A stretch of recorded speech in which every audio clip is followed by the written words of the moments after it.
अब हम यदि ये देखें किसी विद्युत क्षेत्र में कोई फ्री पॉजिटिव चार्ज मतलब कोई यूनिट पॉजिटिव चार्ज है जो गति करने के लिए स्वतंत्र हो, जो मूवेबल, जो मूव कर सके, जब हम उस पर रख देंगे तो उस स्थिति में उस पर क्या एक बल कार्य करेगा। तो वो बल जब उस पर लगेगा तो बल की दिशा में वो जो यूनिट चार्ज है वो गति करने लगेगा। तो इस स्थिति में विद्युत क्षेत्र में एकांक धनावेश जिस मार्ग पर चलता है, विद्युत क्षेत्र में एकांक धनावेश जिस मार्ग पर चलता है, जिस मार्ग पर गति करता है, आगे बढ़ता है, उसी मार्ग को विद्युत बल रेखा कहा गया है। इनका कल्पना सर्वप्रथम पहले माइकल फैराडे ने की थी, क्योंकि ये वास्तव में होती नहीं है, ये काल्पनिक रेखाएं हैं, इसलिए इनको कल्पना के रूप में माना गया था। अब हम कुछ ये डायग्राम आपको दिखाई दे रहा होगा, इसमें आप देखेंगे एक प्लस चार्ज है और इसमें जो एरो बने हुए हैं ये बाहर की ओर है। बी में नेगेटिव चार्ज है, इसमें एरो बने हुए हैं अंदर की ओर। इसका अर्थ ये हुआ कि पॉजिटिव चार्ज यदि है तो उससे जो बल रेखाएं निकलेंगी वो बाहर की ओर जाएंगी, और नेगेटिव चार्ज है तो उसमें जो बल रेखाएं निकले आ रही हैं नेगेटिव चार्ज की ओर, अंदर की ओर आ रही हैं। यदि ये दोनों स्वतंत्र चार्ज थे अभी ए और बी में, सी में हम देख रहे हैं कि प्लस और माइनस दोनों प्रकार के चार्ज एक साथ लिए हुए हैं। चूंकि प्लस से बल रेखाएं निकलती हैं, लाइंस ऑफ फोर्सेस निकलती हैं, और माइनस पर अंदर की ओर जाती हैं, तो यहाँ हम देख पा रहे हैं कि प्लस से लाइंस ऑफ फोर्सेस निकल रही हैं और माइनस पर लाइंस ऑफ फोर्सेस समाप्त हो रही हैं, एंड हो रही हैं। तो इस स्थिति में हमें इससे एक नियम ये मिल रहा है कि positive lines of force, positive से इलेक्ट्रिक लाइंस ऑफ फोर्स शुरू होंगी और नेगेटिव पे ये खत्म होगी। दोनों चार्ज सेम ले लिए चौथे डायग्राम में, दोनों प्लस चार्ज ले रही है, तो इस स्थिति में हम देख रहे हैं कि दोनों तरफ बल रेखाएं बाहर की ओर निकल रही हैं, लेकिन एक दूसरे की ओर जो मिलाने वाली जो लाइंस बनी हुई है, दोनों को मिलाने वाली जो रेखा बनी हुई है, वहाँ पर उस डायरेक्शन में कोई भी बल रेखा नहीं दिखाई दे रही है। यानी बीच में जो उदासीन बिंदु लिखा है, न्यूट्रल पॉइंट लिखा है, अर्थात एक पॉइंट ऐसा मिलेगा जहाँ पर विद्युत क्षेत्र की तीव्रता शून्य हो जाएगी वहाँ पर। तो हम ये कह सकते हैं कि विद्युत बल रेखा क्या है? विद्युत बल रेखा एक खींचा गया ऐसा काल्पनिक वक्र है, एक काल्पनिक वक्र है जिस पर एक स्वतंत्र एकांक धनावेश गमन कर सकता है, गति कर सकता है, या हम ये कह सकते हैं कि एकांक धनावेश जिस पर आगे बढ़ता है। अब हम इन विद्युत बल रेखाओं की कुछ प्रॉपर्टीज पढ़ लेते हैं। सबसे पहली प्रॉपर्टी जो इसकी है कि विद्युत बल रेखाएं धनावेश से प्रारंभ होकर ऋणावेश पर समाप्त हो जाती हैं। दूसरी हम विशेषता पढ़ेंगे, विद्युत बल रेखाओं के किसी भी बिंदु पर खींची गई स्पर्श रेखा उस बिंदु पर धनावेश पर लगने वाले बल की दिशा प्रदर्शित करती है, जिसे हम परिणामी तीव्रता करते हैं। यानी विद्युत बल रेखा का कोई बिंदु लें और उस बिंदु पर हम कोई स्पर्श रेखा खींच दें, तो स्पर्श रेखा खींचेंगे तो वो किसकी दिशा प्रदर्शित करेगी? स्पर्श रेखा की दिशा उस बिंदु पर लगने वाले परिणामी बल की दिशा को प्रदर्शित करेगी, जिसे हम परिणामी तीव्रता कहते हैं। थर्ड जो महत्वपूर्ण पॉइंट है, दो विद्युत बल रेखाएं एक दूसरे को कभी नहीं काटती हैं, एक दूसरे को प्रतिच्छेद नहीं करती हैं। क्यों नहीं प्रतिच्छेद करती हैं? क्योंकि यदि हम दो बल रेखाएं एक दूसरे को प्रतिच्छेद करेंगी तो प्रतिच्छेद करने पर वहाँ पर एक ही बिंदु पर हम एक साथ दो स्पर्श रेखाएं खींच सकते हैं। दो स्पर्श रेखाएं खींचेंगे तो हमें उस बिंदु पर बल की दो दिशा प्राप्त होंगी, या हम ये कह सकते हैं उस बिंदु पर विद्युत क्षेत्र की दो दिशाएं प्राप्त होंगी, जो सर्वथा असंभव है। क्योंकि एक बिंदु पर विद्युत क्षेत्र की तीव्रता की एक ही दिशा हो सकती है। अगला पॉइंट है, विद्युत बल रेखाएं खींची हुई लचकदार डोरी की भांति लंबाई में सिकुड़ने का प्रयास करती हैं। अर्थात ये हुआ कि जब दो विपरीत प्रकृति के आवेश होते हैं तो उनमें आकर्षण जो होता है, उनमें आकर्षण का कारण ही यही है, क्योंकि ये जो बल रेखाएं होती हैं ये अपने आप में कम से कम लंबाई रखना चाहती हैं कि उनकी लंबाई कम से कम हो, तो लंबाई के लंबवत इनमें सिकुड़ने का प्रयास करती हैं। इसलिए समान विपरीत प्रकृति के आवेशों में आकर्षण होता है और विद्युत बल रेखाएं लंबाई के लंबवत दिशा में एक दूसरे से दूर हटने का प्रयास करती हैं। अब एक दूसरे से दूर हटने का प्रयास करती हैं तो जो अभी हमने जो दो धनावेशों के कारण बल रेखाएं, इसको आप देखें, डी पॉइंट जो है, डी वाला जो, इसमें दो धनावेश दिखे हुए हैं, इन दोनों धनावेश के कारण जो बल रेखाएं निकल रही हैं वो कहाँ निकल रही हैं? बाहर, एक दूसरे से दूर हट रही हैं, एक दूसरे की ओर नहीं जा रही हैं। तो ये बताती हैं कि दो समान प्रकृति के आवेशों में प्रतिकर्षण होता है। तो ये जो चौथा पॉइंट हम बात कर रहे थे यहाँ पर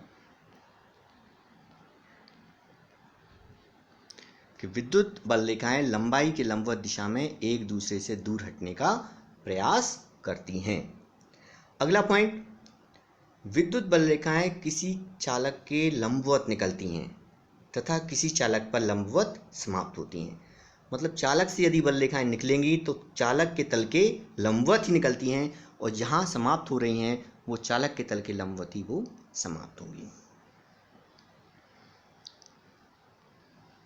एक ये पॉइंट जो है यूनिफॉर्म इलेक्ट्रिक फील्ड, ये बहुत ज़्यादा उपयोग होता है, कई बार शब्दों में उपयोग आता है कि समरूप चुंबकीय क्षेत्र या एक समान विद्युत क्षेत्र कहाँ पर है। तो यदि हम ये एक समान विद्युत क्षेत्र जो बात आएगी ये आएगी विद्युत बल रेखाएं से। साथ में विद्युत क्षेत्र, उस विद्युत क्षेत्र को हम एक समान विद्युत क्षेत्र कहेंगे जिसके प्रत्येक बिंदु पर विद्युत क्षेत्र की तीव्रता, परिमाण और दिशा दोनों में बराबर होती है। इसका तात्पर्य क्या हुआ कि एक ऐसा विद्युत क्षेत्र है जिसके प्रत्येक बिंदु पर विद्युत क्षेत्र की तीव्रता और परिमाण, विद्युत क्षेत्र की तीव्रता का परिमाण और दिशा दोनों कैसी होंगी? बराबर होंगी। तो उस विद्युत क्षेत्र को हम एक समान विद्युत क्षेत्र कहेंगे, यूनिफॉर्म इलेक्ट्रिक फील्ड कहेंगे। और यूनिफॉर्म इलेक्ट्रिक फील्ड की एक विशेषता होती है कि यहाँ इस विद्युत क्षेत्र में जो बल रेखाएं होती हैं वो परस्पर समांतर होती हैं, पैरेलल होती हैं। जैसा कि इस डायग्राम में आप देख रहे हैं, इसमें electric lines of forces parallel हैं फिगर ए में, तो इसलिए यहाँ पर विद्युत क्षेत्र तीव्रता एक समान होगी। और फिगर बी में विद्युत क्षेत्र की जो इलेक्ट्रिक लाइंस ऑफ फोर्सेस हैं वो पैरेलल नहीं हैं, तो यहाँ पर जो विद्युत क्षेत्र होगा वो असमान विद्युत क्षेत्र होगा।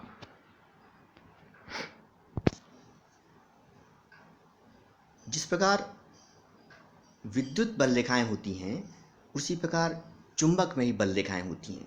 इस चुंबक में बल रेखाओं को आगे हम जो चैप्टर आएगा उसमें भी हम विस्तार से पढ़ेंगे, पर काफ़ी कुछ समानताएं हैं विद्युत बल रेखाएं और चुंबकीय बल रेखाएं में, पर थोड़ा उनमें कुछ डिफरेंस है, उसको हम यहाँ पर बात कर लेते हैं कि विद्युत बल रेखाएं और चुंबकीय बल रेखाएं। जो विद्युत बल रेखाएं होती हैं ये ओपन कर्व होती हैं, खुला वक्र होती हैं, क्योंकि ये अकेले आवेश के कारण भी विद्युत बल रेखाएं उत्पन्न हो सकती हैं। जबकि चुंबकीय बल रेखाएं होती हैं ये क्लोज कर्व होती हैं, बंद वक्र बनाती हैं। अर्थात चुंबकीय बल रेखाएं हमेशा एन ध्रुव से उत्पन्न होंगी और एस ध्रुव पर जाकर समाप्त होंगी, वहां पर दो ध्रुव होना अनिवार्य है। विद्युत बल रेखा का दूसरा पॉइंट जो है ये चालक के लंबवत होती हैं, जबकि चुंबकीय बल रेखाओं में ये कंपलसरी नहीं है, ये चालक के लंबवत हमेशा हों। चुंबकीय बल रेखाएं ये आवश्यक ऐसा नहीं है। तीसरा पॉइंट, विद्युत बल रेखाएं चालक के अंदर उपस्थित नहीं होती हैं, जबकि चुंबकीय बल रेखाएं जो होती हैं वो चालक के अंदर भी उपस्थित रहती हैं। तो ये इनमें महत्वपूर्ण अंतर है। चुंबकीय बल रेखाएं एक्चुअली में आगे जो हम पाठ पढ़ेंगे उसमें आएंगी, पर यहाँ हम उन पर एक कंपैरेटिव हम बात कर सकते हैं उनमें कि दोनों में मेन क्या डिफरेंस है। आगे हम बात कर रहे हैं इलेक्ट्रिक डाइपोल पर, विद्युत द्विध्रुव पर। हमने बात की है कि दो आवेश एक साथ हम ले सकते हैं, अलग अलग आवेश एक साथ ले सकते हैं। तो जब हम दो आवेशों का एक निकाय लेते हैं और इस निकाय में दो ऐसे आवेश लें जिन पर विपरीत प्रकृति का आवेश हो, यानी एक धनात्मक आवेश एक ऋणात्मक आवेश, लेकिन दोनों का जो परिमाण हो वो बराबर हो, साथ ही दोनों के बीच की जो दूरी हो बहुत ही अल्प दूरी हो, बहुत कम दूरी पर हो, या हम ये कहें कि दो समान परिमाण के आवेश, और कैसे आवेश, विजातीय आवेश, बराबर परिमाण के विजातीय आवेश एक दूसरे से अल्प दूरी पर स्थित हों, तो इस स्थिति में जो हमें निकाय मिलेगा, इन दोनों को मिलाकर जो निकाय बनाते हैं, इन दोनों निकाय को हम कहते हैं विद्युत द्विध्रुव, इलेक्ट्रिक डाइपोल। डाइपोल मतलब दो पोल हों, एक धनात्मक आवेश और एक ऋणात्मक आवेश। इसको ज़रूरत है ध्यान रखने की कि परिमाण बराबर होना चाहिए, लेकिन आवेश विपरीत प्रकृति के हों और दोनों के बीच की दूरी अल्प हो, बहुत कम हो, न्यून हो, ताकि ज़रूरत पड़ने पर हम उसको नेगलेक्ट भी कर सकें। आगे हम ध्यान देंगे इसमें, यदि हम ये मान लें कि यहाँ पर एक प्लस क्यू आवेश है, एक माइनस क्यू आवेश है, और दोनों के बीच में यहाँ पर डिस्टेंस को माना उन्होंने 2L, स्मॉल l भी ले सकते हैं, परंतु आगे जब हम इस कंसेप्ट का उपयोग करेंगे तो वहाँ पर हमें डिस्टेंस को दो भागों में बांटने की ज़रूरत पड़ती है। तो दो भागों में बांटने की ज़रूरत पड़ेगी, तो इसलिए 2L ले लेते हैं। जब मिड पॉइंट से हम बात करेंगे, मिड पॉइंट से प्लस क्यू की दूरी और मिड पॉइंट से माइनस क्यू की दूरी, तो प्लस क्यू की दूरी मिड पॉइंट से भी स्मॉल l होगी और मिड पॉइंट से माइनस क्यू की दूरी भी स्मॉल l होगी। कुछ जगह पर r भी लिख सकते हैं हम, r भी लिया हो सकता है, तो ऐसा कोई मैटर नहीं है। तो यहाँ पर हम देख रहे हैं कि प्लस क्यू और माइनस क्यू के बीच में हमने डिस्टेंस ले रखी है 2L। तब इस स्थिति जहाँ पर ये 2L जो डिस्टेंस है वो बहुत ही ज़्यादा नहीं है, बहुत कम है,